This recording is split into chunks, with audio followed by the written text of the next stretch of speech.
Ce qu'on va faire, c'est qu'on va laisser ce tunnel comme ça et on va créer un autre tunnel qui va être plus spécialisé dans la vente. Donc tunnel de vente. Par exemple, vous voulez créer une offre, vous voulez tester une offre. On va même pas partir du principe que vous avez créé une formation, que vous avez passé du temps à enregistrer, puisque idéalement, c'est mon conseil, si vous voulez avancer rapidement dans votre business, il faut tester des offres et vous pouvez parfaitement tester des offres sans avoir créé le produit avant. C'est même ce que je vous recommande de faire. Donc, on va faire ça. On va faire un tunnel de vente. Donc, ça peut être pour une formation que vous vendez en pré-vente, ça peut être pour un service de coaching, un service d'accompagnement, même du service, voilà, du freelancing que vous pouvez proposer, où vous pouvez tout de suite créer une page de paiement et une page de remerciement et éventuellement une page de vente. Donc moi j'aime bien ce template ici, on va le sélectionner, il est vraiment très très beau. Voilà. Alors vous voyez que je dois connecter Stripe ou PayPal, donc il faut cliquer ici, je ne vais pas le faire parce que ça va prendre un petit peu de temps. J'espère que je vais pouvoir modifier la page, oui c'est le cas. Donc vous voyez, sur les pages vous pouvez absolument faire ce que vous voulez, vous pouvez modifier les champs. C'est vraiment extrêmement complet, c'est extrêmement souple, vous faites absolument tout ce que vous voulez dessus. Donc on va enregistrer la page. Si vous avez besoin de créer une page de vente, vous allez tout simplement ajouter une page de vente. Voilà. Donc par défaut, elle arrive en bas, hop, on va la mettre en haut. Vous avez la page de remerciement. Et imaginons que vous vendez une offre de coaching et vous dites, voilà, si les gens prennent mon offre de coaching, eh bien, j'aimerais leur faire une offre spéciale. Je vais leur proposer par exemple, parce qu'il faut savoir un truc, c'est que sur 100 clients, il y a 20% des clients qui sont prêts à dépenser 4 fois plus. C'est une règle au doigt mouillé, hein. Il y a un livre là-dessus qui s'appelle un livre de Perry Marshall qui est très intéressant. Et donc en fait, moi ce que je vous recommande, c'est de toujours, quand vous vendez un produit, toujours avoir des upsells, parce qu'il y a des gens qui vont dire oui, il y a des gens qui voudront aller plus loin et ça va vous permettre d'augmenter votre panier moyen. Donc je vais cliquer ici sur ajouter une page. Je vais faire upsell 1. Ici, je vais donc prendre page d'upsell, hop, et ici, j'ai ma page d'upsell. Donc évidemment, je vais la mettre après la page de paiement. Donc upsell 1, donc voilà, je sélectionne le template. Je peux le modifier. Je vais enregistrer ici. Voilà, je peux le modifier, je peux faire une vidéo, si je veux, je peux mettre du texte à la place. Vous voyez, on a un seul template, mais ça fonctionne. On a un bouton pour accepter et un bouton pour refuser. D'accord ?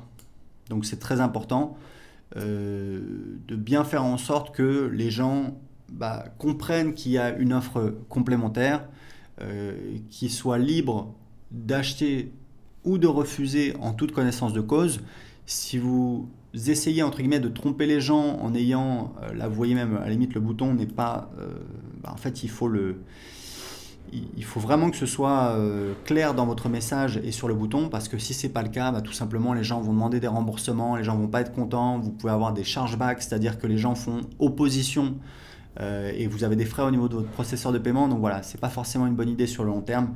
Il faut vraiment être très clair et transparent par rapport à vos clients. C'est comme ça que vous allez gagner sur le long terme. Donc vous pouvez très bien mettre une upsell ici.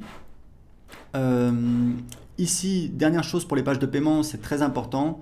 On a ce système dans System.io, donc je suis vraiment extrêmement fier parce que je peux vous dire c'est juste génial. Comme je vous disais, si vous vendez une formation, un produit digital, en fait vous n'avez pas besoin de créer de produit dans System.io. Vous avez besoin de créer un site privé parce que c'est là où on a le contenu. Mais pour donner accès, quand vous faites une vente, on a ce système de ressources. Donc les ressources, qu'est-ce que c'est ? Ce sont en fait, comme ça l'indique, des ressources auxquelles le client aura accès après l'achat. Et pourquoi c'est génial ? Parce que vous avez plusieurs types de ressources. Donc ça peut être un produit physique, donc ça va déclencher une commande dans votre admin si vous vendez un produit physique. Mais si vous vendez une formation ou un pack de formation, vous donnez accès à votre formation. Alors là, j'ai pas encore de formation, mais je pourrais choisir le nom de la formation si j'en avais. Et puis, on a le fait d'ajouter un tag. Et en fait, ce qui est génial, c'est que si la personne demande un remboursement ou dans le cas d'un abonnement, si la personne arrête son abonnement, l'accès aux ressources est coupé automatiquement. Donc, c'est génial puisque avec d'autres solutions où vous allez intégrer connecter plusieurs logiciels en même temps, généralement, quand vos clients demandent un remboursement ou arrêtent de payer un abonnement, en fait, l'accès n'est pas coupé. Parce que ça ne se fait pas automatiquement, il y a plusieurs logiciels et c'est compliqué à faire. Dans System.io, tout est intégré. Donc c'est vraiment génial. Vous avez donc, si vous avez un tag, typiquement vous allez ajouter un tag client, un client de tel produit.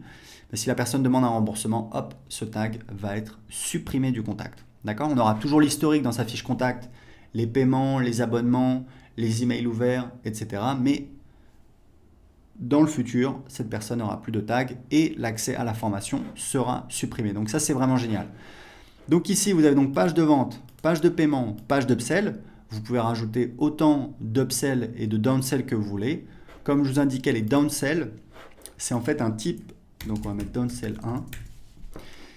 Les downsell, c'est un type d'upsell spécifique qui n'est montré que si la personne a dit non à l'upsell précédente. Ça veut dire que ici on a une upsell, donc là, voilà, sur la page de vente ou sur le bon de commande, sur la page de paiement, on a une offre.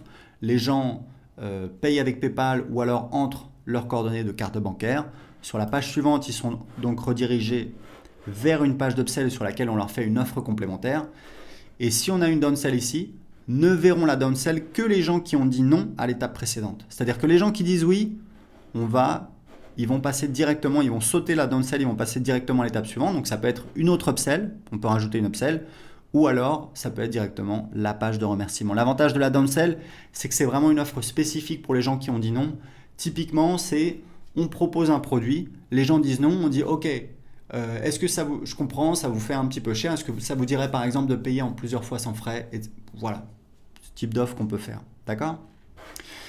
Très important, c'est que vous avez, pour toutes les pages, vous avez à chaque fois des onglets ici. Donc ça, c'est les paramètres de la page. Ici, c'est les règles d'automatisation. Donc c'est des règles d'automatisation qu'on va pouvoir créer donc au niveau de la page dans le tunnel de vente. Et ces règles vont apparaître automatiquement dans les règles d'automatisation ici. C'est juste que c'est plus pratique. Comme ça, on n'a pas besoin de passer toujours de automatisation à l'éditeur de tunnel.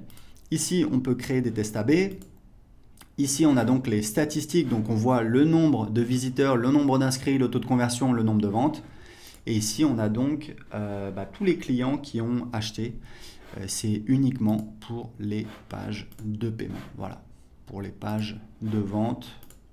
On a aussi. Alors, je pense que non, ça va être pour toutes les pages, on peut y accéder. Ça va être tous les gens qui ont acheté dans une page de paiement sur ce tunnel de vente. Donc, vous voyez, c'est vraiment pas très compliqué. Effectivement, il y a plusieurs choses à paramétrer, à faire, mais je ne sais pas si vous vous rendez compte à quel point ça vous permet de simplifier quelque chose qui était extrêmement compliqué avant. Il fallait créer les pages à la main, des pages HTML. Moi, je ne suis pas développeur, je n'ai pas envie de coder des pages, ça ne m'intéresse pas. Donc ici, très simplement, très facilement, très rapidement, vous pouvez créer des pages, les publier sur Internet, ce qui vous permet d'avancer très rapidement, de tester les offres très rapidement, même si bien évidemment, il faut prendre un petit peu de temps pour apprendre l'outil, pour apprendre à l'utiliser. Mais n'oubliez pas, si vous avez besoin d'aide, vous avez donc les pages d'aide et vous avez également le groupe Facebook.